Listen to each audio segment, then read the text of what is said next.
आगाज़ में हम बात करेंगे इस्लामाबाद से काज़ाकिस्तान तक सिफारती सरगर्मियों में तेज़ी आई है। वज़ीर-ए-आज़म पाकिस्तान और काज़िक सदर ने मुश्तरका एलामिये पर दस्तखत कर दिए हैं। पाकिस्तान और काज़ाकिस्तान के दरमियान 36 अहम MOUs और मुआहदे तय पाए हैं, जिनमें कानकनी, पेट्रोलियम, मैरीटाइम ताउन और कैदियों के तबादले जैसे हसास शोबे शामिल हैं। दूसरी जानिब पाक सऊदी ताल्लुकात भी नई बुलंदियों पर दिखाई दे रहे हैं। सऊदी अरब में पाकिस्तान के सफ़ीर अहमद फ़ारूक के मुताबिक वली अहद मोहम्मद बिन सलमान जल्द पाकिस्तान का विजिट करेंगे। उन्होंने कहा है कि पाक सऊदी दिफाई मुआहदों के बाद सरमायाकारी और तिजारत में नुमायाँ पेशरफ्त हुई है।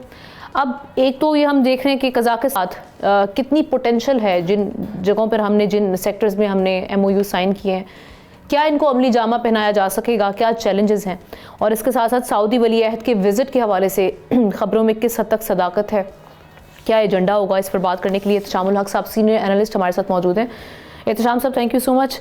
सबसे पहले तो अगर हम कज़ाकिस्तान से स्टार्ट करते हैं, क्योंकि उनके विज़िट पे हैं, उनके सदर भी हो, तो ये कहिएगा कि पाकिस्तान और जो कज़ाकिस्तान के दरमियान ख़ास तौर पे रेलवे, रोड और मल्टी मॉडल जो कनेक्टिविटी के हवाले से बातें की जा रही हैं, अब इसको अमली जामा पहनाने के लिए हमें कौन से ऐसे कंक्रीट मेजर्स लेने की ज़रूरत है? और दूसरा ये कि उन्होंने अपने जॉइंट ये जो एलामिया स्टेटमेंट जारी की है, इसमें यह भी कहा गया कि ऐसे प्रोजेक्ट जो हैं वो $5 बिलियन की ट्रेड एंड इन्वेस्टमेंट फ्लो जो है वो जनरेट कर सकते हैं।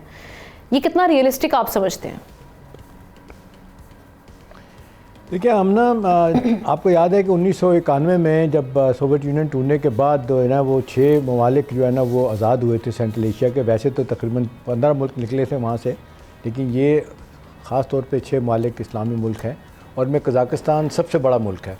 और वहाँ पे जिस तरह ख़बरें आती भी हैं, और मैं पर्सनली भी मैं वहाँ गया हूँ 2005 में, ऑनलाइन कॉन्फ्रेंस हो रही थी, मुशर्रफ के साथ हम काफ़ी लोग गए थे। तो बहुत बड़ा मुल्क है, बेताशा पोटेंशियल है, ऑयल एंड गैस बहुत ज़्यादा पैदा होती है। हमारे साथ उनके तल्लुकात आमना इसलिए भी बहुत अच्छे हो गए कि अब सोवियत यूनियन के साथ हमारे तल्लुकात बेहतर हुए हैं। तो ये सारे के सारे सिवाय एक आध मुल्क को छोड़ के, उज़्बेकिस्तान ख़ास तौर पे वो अमरीकी बेसिस पे वहाँ पे रहे हैं। बाकियों के साथ रूस के बड़े अच्छे ताल्लुकात हैं, हमारे भी आजकल रूस के साथ बड़े अच्छे ताल्लुकात हैं। प्रेसिडेंट पुतिन के भी बारे में बातें आती रहती हैं, पाकिस्तान का दौरा करेंगे। उस कॉन्टेक्स्ट पे देखा जाए तो इस दौरे की बड़ी अहमियत है। और मेरे ख़्याल में आमना देखें, आप देखें अज़रबैजान के साथ हमारे कितने अच्छे ताल्लुकात हैं, वो भी सेंट्रल एशियन एक मुल्क है। और आपको याद है 2.5-3 साल पहले आर्मीनिया के साथ जंग हुई थी, हमने बड़ा भरपूर सपोर्ट किया था। और वो काराबाग का इलाका है, उस वहाँ पे आपने देखा वो उनको इवेंचुअली उन्होंने हासिल कर लिया था। और पाकिस्तान के साथ इतने अच्छे ताल्लुकात उनके कि आज देख लें F-17 थंडर के अलावा मशाक जहाज़ और बहुत ज़्यादा तिजारत हमारी उनके साथ हो रही है। यही लेवल इनके साथ होने जा रहा है। मेरे ख़्याल में जो सबसे अहम बात है हमने सारे मामले में, वो है कज़ाकिस्तान की पाकिस्तान में सरमायाकारी। बड़े अमीर लोग हैं, बड़े बड़े घर हैं, बेताशा इन्वेस्टमेंट है उनकी, बाहर के मुल्कों में भी है। अब यहाँ पे जो कहा जा रहा है कि थोड़ा सा एक एनेबलिंग एनवायरनमेंट उनको मिले, और ये तो तवानाई के शोबे में बाकी लोग शिकायत करते हैं बिजली गैस महंगी होने का, और कॉस्ट ऑफ डूइंग बिज़नेस जो है ना वो जब बेहतर हो जाए, ईज़ ऑफ डूइंग बिज़नेस हो बेहतर हो जाए, तो मेरे ख्याल है स्काई इज़ द लिमिट। वो पाकिस्तान के ये जो रीजनल कनेक्टिविटी है इसमें भरपूर तरीके से हिस्सा डालना चाहते हैं। दो तरफ़ा तिजारत को देख लें, तालीम के मैदान में देख लें, और बाकी आपने शोबों का भी जिक्र किया है, तो पोटेंशियल तो बहुत ज़्यादा है। आमतौर पर हमने यही देखा हमने कि MOU साइन हो जाते हैं, माहदे कम साइन होते हैं। अब ये इसी में भी हमने देखा माहदे कम है, MOU ज़्यादा हैं, लेकिन जो माहदे साइन हुए हैं उनमें बड़ा पोटेंशियल है। और उस हवाले से आप देख लें, ऑयल एंड गैस की बात होती है, फिर उसके बाद हेल्थ की बात हो रही है, और फिर जिस तरीके से तिजारत को, दो तरफ़ा तिजारत को बढ़ाने की बात हो रही है। तो मेरा ख्याल है ये लैंड मार्क जो है ना इस लिहाज से उनका अपने दौरा है।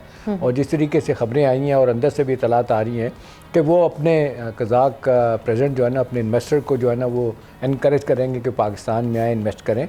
अब जिस तरीके से बाकी लोगों की पाकिस्तान शिकायत दूर करने की कोशिश कर रहा है, अपने लोकल इन्वेस्टर की भी और फॉरेन इन्वेस्टर्स की भी, ताकि यहाँ पे इन्वेस्टमेंट आए, क्योंकि इन्वेस्टमेंट के बगैर हमारा कुछ नहीं हो सकता। ख़ास तौर पे फॉरेन डायरेक्ट इन्वेस्टमेंट किसी भी मुल्क की इक़्तिसादियात को बढ़ाने के लिए बड़ी अहम होती है। GDP का 23% हिस्सा होती है। हमारे यहाँ आपने देखा कि फॉरेन डायरेक्ट इन्वेस्टमेंट, मुझे याद है कि 2008 में आखिरी जो आई थी वो 6 से $6.5 बिलियन की आई थी। उसके बाद से ये कम होती गई। अभी भी आप देख लें $900 मिलियन, $1 बिलियन तक आती है। तो ये बहुत बड़ा पोटेंशियल है। फिर ये रीजनल कनेक्टिविटी, अब सारे के सारे मुल्क जो है ना वो एक बहुत बड़ी हर्डल है हमना, वो अफगानिस्तान है। बिल्कुल ऐसे ही है। हमारे साथ जो गैस पाइपलाइन माहदे हैं और ये सारी चीज़ें ठीक हो सकती हैं कि अफ़गानिस्तान में अमन हो।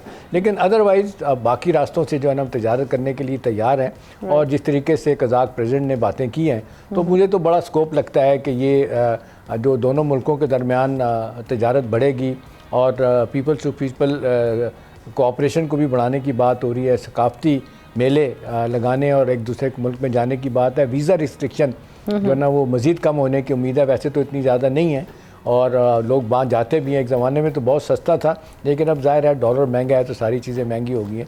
तो मेरा ख्याल है ये सारी चीज़ें बड़ा वाज़ेह तौर पर इशारा दे रही हैं अब इम्प्लीमेंटेशन सबसे बड़ा मरहला होगा। पाकिस्तान अपना भरपूर रोल प्ले करने के लिए तैयार। तो एहतशाम साहब, ये जो सऊदी वली अहद के विजिट के हवाले से खबरें, एक तो क्या ये वाकई इनमें सदाकत है कि वो इरादा रखते हैं पाकिस्तान विजिट का, और ये कितना सिग्निफिकेंट होगा अगर वो यहाँ पर आते हैं? आपको क्या इस वक्त टाइमिंग को देखते हुए क्या लग रहा है कि एजेंडा क्या हो सकता है?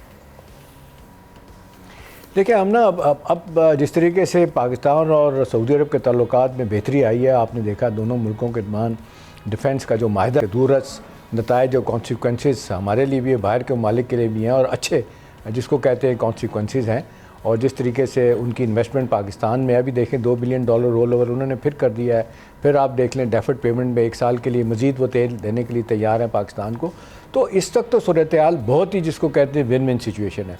अब बड़े दिनों से खबरें आ रही हैं, आमतौर पे यही फॉरेन ऑफिस के लोग प्राइवेटली यही बात बता रहे हैं कि जी जल्द विजिट हो सकता है, 1-2 महीने में, 1.5 महीने में, किसी वक्त भी आ सकते हैं अगर सूरत हाल ठीक हो। इस वक्त तो सारे एंगेज हुए हैं कि किसी तरीके से ईरान के साथ अमेरिका के ताल्लुकात बेहतर हो जाएं, क्योंकि नहीं बेहतर होते तो पूरा रीजन उससे इफेक्ट करेगा। तो उस सारे मामले को देखते हुए तो बड़ा वाज़ेह तौर पे कहा जा सकता है कि आइडियल है इस वक्त हमारे ताल्लुकात उनके साथ, सऊदी अरब के साथ, और MBS का पाकिस्तान में आना किसी वक्त जो है ना वो मुमकिन हो सकता है। और इस हवाले से जो पाकिस्तान चाह रहा है सऊदी इन्वेस्टमेंट, देखिए हम ना $29 बिलियन के मायदे, उसमें $2 बिलियन जो है ना वो मल्टीप्लाइज हुआ था, बाकी नहीं हुआ। वहाँ पे भी देख लें SIFC उन मायदों को देख भी रही है, फैसिलिटेट भी करवा रही है। आपको याद होगा उनके बैक टू बैक 2-3 तजारती डेलीगेशन भी आए थे, इवन उनके मिनिस्टर ने उनको लीड किया था।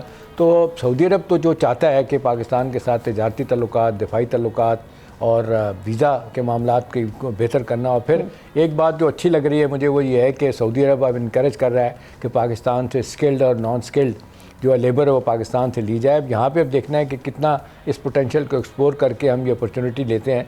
आप देख लें हिंदुस्तान की भरमार है उनके मैन पावर की हमारे मुकाबले में, पूरे GCC कंट्री में हमारी बहुत कम है। तो वो चाह रहे हैं, कुछ तो हमारी अपनी गलती है, हम जाके जो वहाँ पे पाकिस्तानी कर रहे होते हैं उससे नुकसान होता है। और जिस तरीके से कोई भीख मांगता है कि कोई चोरी में किसी किस में इन्वॉल्व हो रहा होता है, आए दिन बुरी खबरें आती हैं कि 2 की गर्दन उड़ा दी गई, 3 की उड़ा दी गई, बाकियों के साथ जो हेरोइन स्मगलिंग में लोग इन्वॉल्व होते हैं। लेकिन all said and done Saudi Arabia आमना इस वक्त बहुत कंसिडरेट है।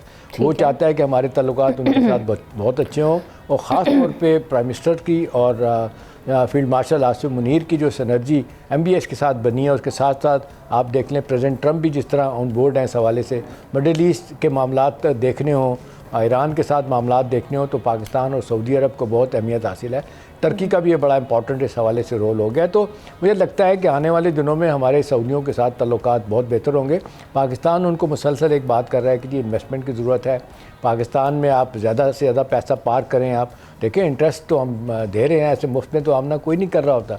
UAE वालों ने देखें 1 साल के लिए रोल ओवर किया है $2 बिलियन, तो वो 4.6% इंटरेस्ट रेट वो मुसलसल ले रहे होते हैं, तो मुफ्त में तो कोई नहीं कर रहा होता। लेकिन बहरहाल हमारे क्योंकि फॉरेन एक्सचेंज रिजर्व पे बड़ा प्रेशर है, बड़ी मुश्किल से इस वक्त आप देख लें $16 बिलियन के रिजर्व हैं टोटल हमारे, आप $21 बिलियन के रिजर्व हैं, जिसमें $5 बिलियन कमर्शियल बैंक से भी हैं। तो पाकिस्तान यही चाह रहा है कि ना सिर्फ उनके साथ तजारती तल्लुकात, सरमायाकारी ज़्यादा से ज़्यादा हो, वीज़ा रिस्ट्रिक्शन बिल्कुल पाकिस्तान को इस हवाले से अपनी पॉलिसी को देखना होगा और इस पे उस हवाले से तल्लुकात हमारे लगता है कि बड़ी। सब्सक्राइब करें और बेल दबाएं ताकि कोई खबर रह न जाए।